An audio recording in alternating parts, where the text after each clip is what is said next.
Aam Aadmi party MLA Amanatullah ఎట్టకేలకు arrest అయ్యారు. వక్ఫ్ బోర్డులో అవకతవకలతో పాటు ఆదాయానికి మించిన ఆస్తుల కేసులను ఎదుర్కొంటున్న తను ఎన్ఫోర్స్మెంట్ డైరెక్టరేట్ అధికారులు అతన్ని సోమవారం అరెస్ట్ చేశారు. వక్ఫ్ బోర్డుల అక్రమాల మీద సిబిఐ, ఆస్తులకు మించి ఆదాయం కేసులో ఢిల్లీ ఏసీబీ 8 కేసులు నమోదు చేశారు.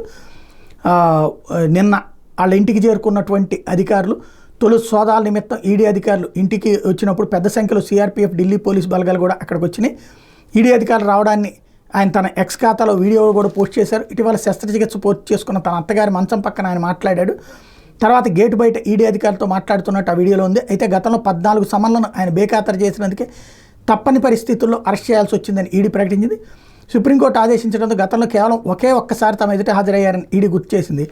2018-22 కాలంలో వక్ఫ్ బోర్డు చైర్మన్గా ఉన్నప్పుడు బోర్డులో చట్టవ్యతిరేకంగా నియామకాలు చేపట్టి అందుకు ప్రతిఫలంగా అమానతుల్లా భారీగా నగదు సంపాదించి ఆ మొత్తాన్ని తన అనుచరుల పేరిట స్థిరాస్తులు కొన్నారని ఈడీ ఆరోపించింది.